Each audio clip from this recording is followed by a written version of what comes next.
얘야, 나 큰일 난 것 같다.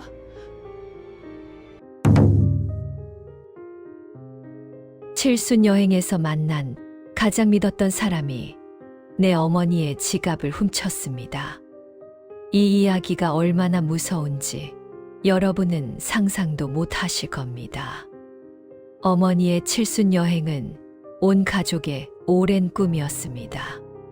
평생 자식들 뒷바라지에 남편 내조에 시장에서 작은 가게를 꾸리며 하루도 편히 쉬어본 적 없던 분. 환갑 때는 돈이 없다는 핑계로 국내 여행으로 때웠던 것이 마음에 걸려 이번 칠순에는 큰 마음을 먹고 유럽 패키지 여행을 예약해 드렸습니다. 프랑스 파리를 시작으로 스위스 알프스까지 이어지는 9박 10일 일정. 저희는 어머니가 보내주시는 사진을 보며 대리 만족했습니다. 어머니는 여행 내내 소녀처럼 해맑게 웃으셨습니다. 어머니가 행복해 하시는 모습만 봐도 저희는 수백만 원을 쓴 것이 전혀 아깝지 않았습니다. 저희 어머니는 천성적으로 사람을 의심할 줄 모르는 분이십니다. 누군가에게 도움을 베푸는 것을 기쁨으로 하셨죠. 단체 여행 중에도 늘 어머니는 모범생이셨습니다. 힘드신 분이 있으면 기꺼이 짐을 들어주셨고, 식사 시간에는 오늘은 내가 쏜다 하시며 커피나 간식을 사드리곤 하셨습니다. 당신의 목보다 남에게 베푸는 몫이 더 컸던 분이십니다. 특히 이번 여행에는 어머니가 유독 각별하게 챙기신 분이 있었습니다. 바로 같은 패키지 팀의 김 여사였습니다. 김 여사는 어머니보다 서너 살 어린 연배로 남편과 사별 후 혼자 여행을 오셨다며 어머니 옆에 딱 달라붙어 다니셨습니다. 어머니는 그런 김 여사가 홀로 외로워 보이신다고 처음부터 끝까지 친딸처럼 챙겨주셨습니다. 얘야, 김 여사는 혼자라서 사진 찍어줄 사람이 없대. 내가 대신 예쁜 배경 앞에서 찍어줬다. 어머니는 매일 밤 저희에게 전화를 걸어 김 여사 이야기를 해주셨습니다. 무거운 짐도 들어주시고 길을 잘 못 찾는 김 여사를 위해 늘 앞장서서 안내해 주셨다고요. 김 여사는 그런 어머니에게 언니 정말 고마워요. 언니 아니었으면 이 여행 못 했을 거예요 하며 눈물까지 글썽였다고 합니다. 어머니는 마음이 약해져서 별 말씀을 동행길이 당연한 거지 하고 김 여사를 다독였다고 했습니다. 문제는 스위스 취리히에서 발생했습니다. 여행이 종반으로 접어들고 가장 기대했던 알프스 일정을 마치고 도시 관광을 하던 날이었습니다. 그날 저녁 호텔에 돌아와 다음 날 일정을 준비하시던 어머니가 갑자기 새파랗게 질린 목소리로 저에게 전화를 하셨습니다. 얘야, 나 큰일 난 것 같다. 여행의 설렘이 공포로 바뀌는 순간 어머니의 목소리는 완전히 무너져 있었습니다. 대체 무슨 일이 생긴 걸까요? 이 비극적인 시작 계속 들어보시죠. 어머니는 지갑이 통째로 사라졌다고 했습니다. 여권은 호텔 금고에 따로 보관하셨기에 다행이었지만 지갑에는 현금 200만 원 상당의 유로화와 달러, 그리고 비상용 신용카드 2장이 들어 있었습니다.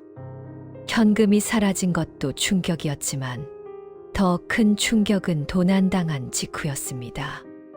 어머니는 지갑이 사라진 것을 알아차리자마자 곧바로 저희에게 연락했고, 저희는 즉시 카드사에 연락해 분실 신고를 했습니다. 그런데 카드사로부터 돌아온 답변은 저희를 망연자실하게 만들었습니다. 고객님, 분실 신고를 하시기 직전 스위스 취리히의 한 백화점에서 사용 내역이 2건 확인됩니다. 저희가 카드를 정지시키기 불과 몇 시간 전 누군가 어머니의 카드로 물건을 구매했다는 것입니다. 도난당한 직후에 현금을 노리는 소매치기는 많아도 이렇게 대담하게 백화점에 가서 고액의 물건을 샀다는 사실이 저희를 경악하게 했습니다. 신용카드 부정 사용 내역을 자세히 뽑아봤습니다. 도난 당일 저녁 7시경 스위스 취리히 시내 중심가에 있는 유명 백화점에서 87만 원이 긁혔습니다. 그리고 더 소름 끼치는 것은 다음 날 아침 9시 어머니가 아직 호텔에서 지갑을 찾고 계실 때 또다시 같은 백화점 다른 매장에서 63만 원이 추가로 긁혔다는 것입니다. 총 150만 원이 순식간에 사라졌습니다. 저희는 즉시 현지 경찰과 한국의 영사관에 신고했습니다. 경찰이 도착해 어머니에게 사건 경위를 물었고 어머니는 소지품을 어디에 두셨는지 기억을 더듬으셨습니다. 어머니는 그날 하루 종일 김 여사의 짐을 들어주고 안내하느라 정신이 없었고 잠시 커피숍에서 자리를 비운 사이에 지갑이 사라진 것 같다고 말씀하셨습니다. 경찰은 어머니의 말씀을 듣고는 매우 의아하다는 표정을 지었습니다. 보통의 소매치기범들은 현금만 빼내고 카드는 버립니다. 이렇게 대담하게 고액을 그것도 이틀에 걸쳐 백화점에서 사용하지 않습니다. 이것은 아주 이례적인 경우입니다. 그리고 경찰이 덧붙인 말은 제 심장을 멈추게 하는 것 같았습니다. 어머님, 함께 여행을 오신 분 중에 범인이 있을 가능성이 매우 높습니다. 특히 어머님의 동선과 행동을 가장 잘 알고 어머님께 접근하기 쉬운 사람일 가능성이 큽니다. 저는 그 말을 듣고 진심으로 믿을 수가 없었습니다. 설마 어머니가 그렇게 밥까지 사주고 챙겨줬던 김 여사가 그럴 리 없다고, 절대 그럴 리 없다고 스스로를 다그쳤습니다. 경찰이 내놓은 이 충격적인 가능성. 어머니를 가장 잘 알던 사람이라는 단서를 들었을 때 여러분은 어떤 사람을 의심하셨을까요? 하지만 제가 가장 믿었던 그 의심의 싹이 결국 진실로 돌아왔습니다. 다음 이야기에서 그 소름 끼치는 진실이 밝혀집니다. 저는 경찰에게 단체 관광객들의 명단과 동선을 전부 제출했습니다. 그리고 가장 중요한 증거, 바로 취리히 백화점 CCTV 영상을 확보해 달라고 강력하게 요청했습니다. 그 150만 원의 카드 사용 내역만이 범인을 잡을 유일한 희망이었습니다. 몇 주 후 여행에서 돌아온 어머니는 충격에서 헤어나오지 못하셨습니다. 칠순 여행의 즐거운 기억은 사라지고 불안과 분노만이 남았습니다. 저희는 어머니를 진정시킨 후 어렵게 확보한 CCTV 영상 파일을 함께 보았습니다. 경찰이 보내준 영상은 해상도가 좋았습니다. 선명하게 찍힌 백화점 내부, 취리히의 명품 브랜드 매장이었습니다. 영상 속 여성은 아주 여유로운 표정으로 고급스러운 가방을 이리저리 들어보고 있었습니다.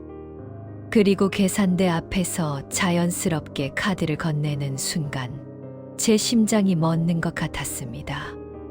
모자이크 처리가 되어 있었지만 어머니와 제가 그 여성을 알아보는 데는 단 1초도 걸리지 않았습니다. 화면에 찍힌 사람은 어머니가 여행 내내 가장 불쌍하게 여기며 챙겨주셨던 김 여사였습니다. 김 여사는 어머니의 신용카드를 들고 너무나도 태연하고 익숙하게 자신의 쇼핑을 즐기고 있었습니다. 화면 속 그녀의 얼굴에는 죄책감이나 불안함이라고는 찾아볼 수 없었습니다. 오히려 만족감과 여유만이 가득했습니다. 어머니는 화면을 보시더니 아무 말도 못하시고 그 자리에서 주저앉으셨습니다. 눈물도 나오지 않는 듯 그저 멍하니 화면만 바라보셨습니다. 어머니, 저 여자가 김 여사라고요? 저는 믿을 수가 없어 재차 물었습니다. 옷차림, 헤어스타일, 그리고 특유의 걸음걸이. 어머니는 고개만 힘없이 끄덕이셨습니다.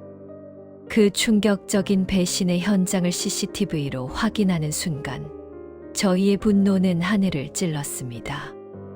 어머니는 김 여사를 얼마나 극진히 챙겼던가요? 언니, 내가 카트 밀어드릴게요.